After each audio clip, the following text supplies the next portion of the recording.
I have Maria. Do you go by Mary? Yeah, I go by Mary. Yeah, It's simple like that. got it. Great. And Yeah. yeah, would love to hear your question. Well, good morning, first of all, and thank you for having us. So, as guerrastellari.net, we were deeply honored to present as an exclusive the vintage collection under bunker playset action figure. So we had two questions about this specific set. Where did the idea of choosing the bunker come from, and why specifically did you choose the Rebel Scout as your action figure? Well, with excuse me, with all our play sets that we do, we try and pick ones that are kind of a central scene, or at least a scene that will support a lot of other characters and figures in that scene.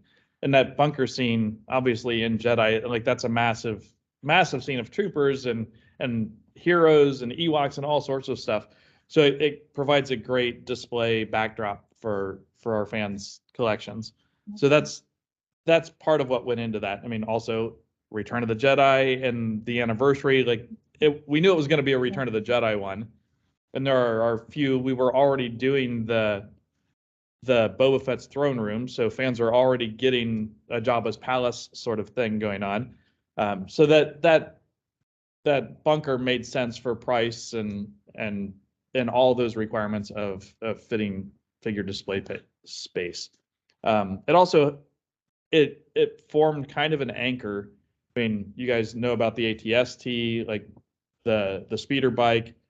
There's other stuff, and it forms the kind of the central location to build out that little world and scene. So all those pieces were all supporting each other to make that a meaningful choice.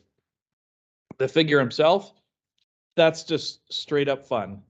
I mean, it's a character we hadn't done before, and wanting to do kind of an obscure character that was meaningful to fans.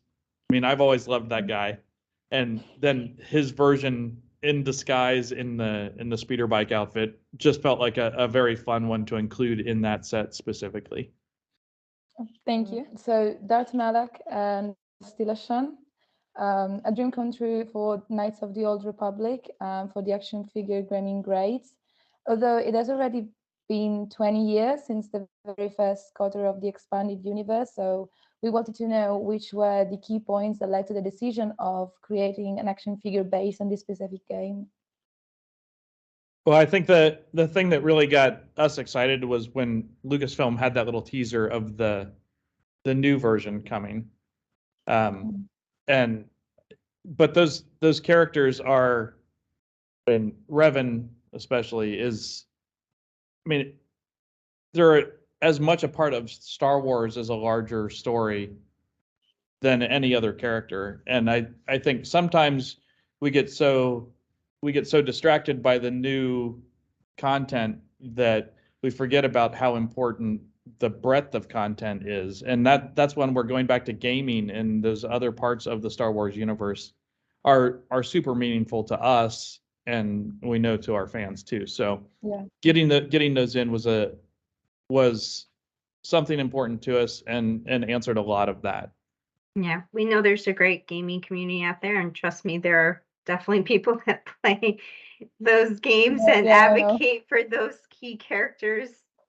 Um, Well, and I think to the point of fan site surveys of figures that are wanted and stuff. I mean, those are figures that continue to come up on those sort of things, and that's part of us paying attention. We're trying to pay attention to everything going on. Mara Jade is the Legends iconic character to whom many, and especially our editorial director, are particularly attached. The comic and the descriptive page of the character on the packaging are wonderful, but with the use of the plastic-free packaging, it's not possible anymore to admire the figure unless it's removed from the box. Don't you reckon there could have been a different solution, and could the action figure be penalized by the nature of the box itself? yeah, I mean, first off, thank you for commenting on marriage. That figure We were very excited about. It's one of our favorites, and certain designers have like been pushing for her as well. So Yeah. we have heard from some fans that like they appreciate the posed out renders at the front of the pack as well. So there's definitely a balance between the two. When we first revealed it at SCCC, the plastic free packaging, and while we certainly acknowledge that there are fan sentiments like you just mentioned as well. So again, it's a balance. We love the packaging that is out there now, since it really highlights how action oriented she can be. It really shows them posed out in some of those action poses. And yeah, it's something that we'll continue to keep an eye out. But it was great to see her post out in that box. Thank you. Yeah, we wanted to know if you could please illustrate some of the details that distinguish the vintage comic art and the comic art edition of Boba Fett that you presented. How Star Wars Bring on the Galaxy, of course, apart from the coloring and the coloration of the figures. Yeah, well, I mean, yeah, I think we've talked a little bit about just how complicated those figures are to make.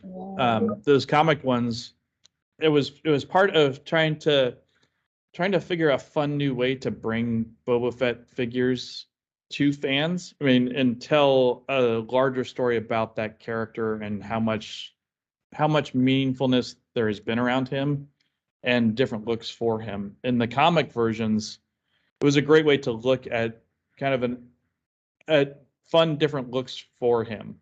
So in doing those couple different comic ones, the Kenner ones, like that, all that sort of stuff talks to the history and the evolution of Fett and that Cam Kennedy art and that Marvel comic art.